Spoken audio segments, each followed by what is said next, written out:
इस घटना को ठीक से समझाने के लिए थोड़ा समय में पीछे चलते हैं। मैं एक घर में रहता हूँ जो एक डेड एंड स्ट्रीट से सीधे सड़क के उस पार है।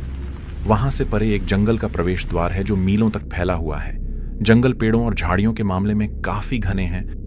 जब मैं छोटा था तो मुझे अपनी बाइक या स्कूटर से जंगल के विभिन्न रास्तों से होते हुए अपने घर वापस जाना अच्छा लगता था, क्योंकि यह थोड़ी ही दूरी पर था। एक दिन मैं थोड़ी ढलान वाली सड़क पर था, जब मैं शायद 7 या 8 साल का था। मैं अपनी बाइक को उस सड़क पर चला रहा था जो उस स्ट्रीट की ओर जाती थी। स्ट्रीट के अंत में कई खुले स्थान थे जहां से आप सड़क से जंगल को स्पष्ट रूप से देख सकते थे। तभी दूर जंगल में खड़े किसी व्यक्ति ने मेरा ध्यान भटका दिया था। मैं ध्यान नहीं दे रहा था और मैं गलती से एक छोटी सी कार से टकरा गया जो एक घर के बाहर खड़ी थी। ये एक तरह से शर्मनाक था, लेकिन शुक्र है कि मुझे कोई चोट नहीं आई या ऐसा कुछ भी नहीं हुआ।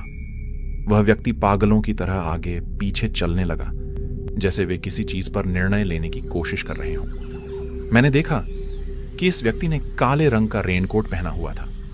उसने अपना हुड ऊपर नहीं किया था, इसलिए मैं उसका सिर स्पष्ट रूप से देख सकता था। वह एक गंजा अधेड़ उम्र का आदमी था और मुझे पूरा यकीन नहीं है, लेकिन मुझे लगता है कि वह अपने आप से कुछ बात कर रहा था।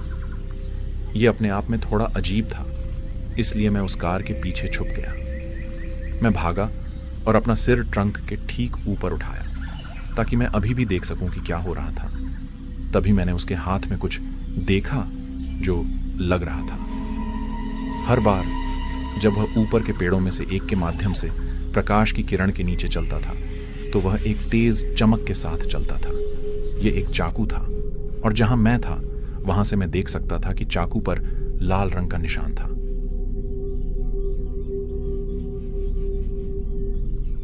मैंने अपनी बाइक उठाई और जाने ही वाला था। जब मैंने पीछे मुड़कर देखा तो मैं स्तब्ध रह गया। उस आदमी ने चलना बंद कर दिया था और अब मुझे घूर रहा था।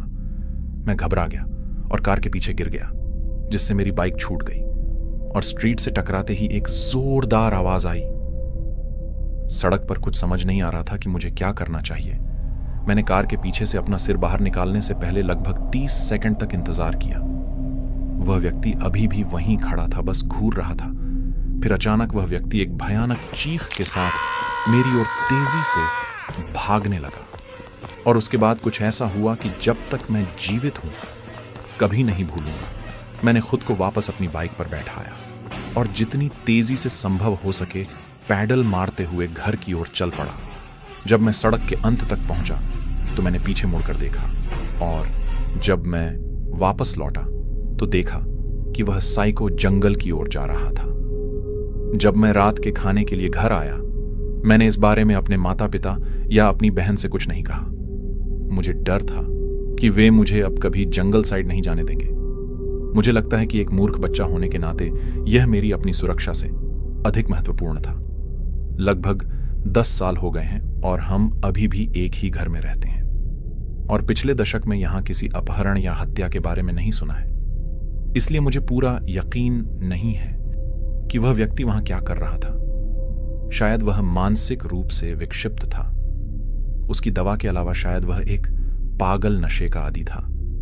चाहे जो भी मामला हो, मुझे खुशी है कि मैं उससे और उसके चाकू से करीब से और व्यक्तिगत रूप से नहीं मिला।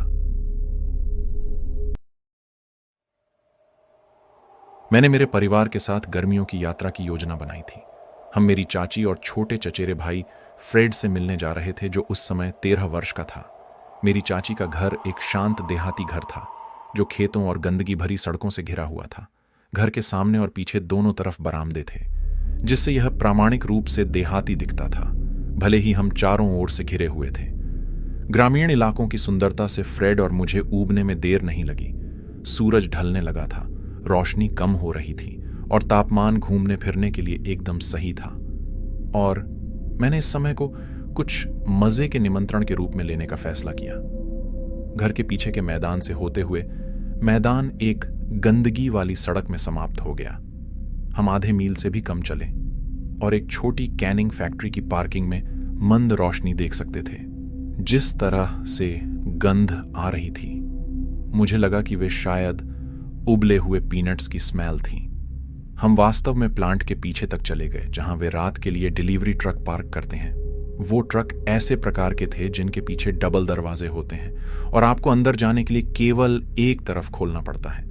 फ्रेड पार्क किए गए ट्रकों में से एक के पीछे गया और दरवाजे को खींचा और आश्चर्यजनक रूप से वह खुला था। हम सीधे पीछे की ओर चढ़ गए।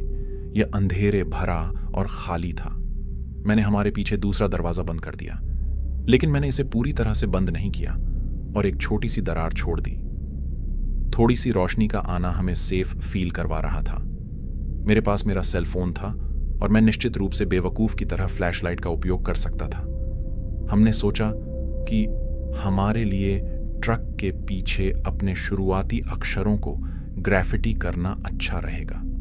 हमारी मौज मस्ती खत्म हुई और जैसे ही हम ट्रक से बाहर निकलने वाले थे, फ्रेड को दरवाजे के छेद के माध्यम से किसी की झलक दिखी।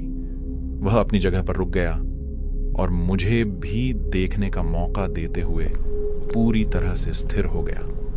मैं देख सकता था कि एक आकृति ट्रक के सामने वाले पार्किंग स्थल में चल रही थी। मैंने सोचा कि यह एक सुरक्षा गार्ड हो सकता है। फ्रेड घबराने लगा और उस आदमी को हाइपर वेंटिलेट करने से उसे शक हुआ होगा, क्योंकि उस क्षण वह घूम गया और हमारी दिशा में चलने लगा। मैंने अपना हाथ फ्रेड के मुंह पर रख दिया और हम दोनों बंद दरवाजे के सामने झुक गए। मेरा सिर दरवाजे के सामने सपाट था और एक आंख हल्के से खुले हिस्से से देख रही थी। वह आदमी अब दरवाजों के बीच की दरार के ठीक बाहर खड़ा था, हमसे केवल कुछ ही फीट की दूरी पर। मैं बताऊंगा, मुझे कभी नहीं पता था कि वह दरवाजे के खुले हिस्से से देख रहा था। मेरा दिल इतनी जोर से धड़क रहा था कि मैं इसे अपने गले में महसूस कर सकता था। मैं उसके गंदे सड़े हुए दांत देख सकता था। जैसे ही उसने अपना मुंह खोला और अविश्वसनीय रूप से खांसने लगा, उसने कभी दरवाजे को नहीं छुआ। वह बस घूम गया और प्लांट के प्रवेश द्वार की ओर चलना शुरू कर दिया। तभी हमने एक जोरदार आवाज के साथ सांस लिया। इससे पहले कि मैं नीचे कूदता, मेरे चचेरे भाई का पैर डामर से टकरा गया। हम दोनों ने थोड़ी दूरी पर खड़े एक खौफनाक मंजर को देखा। उसने काले रंग की हुडी और रिप्ड जीन्स पहनी हुई थी। उसके चेहरे पर मुंह से दाहिनी आंख तक एक बड़ा निशान था और मैं उसके टूटे हुए दांत देख सकता था।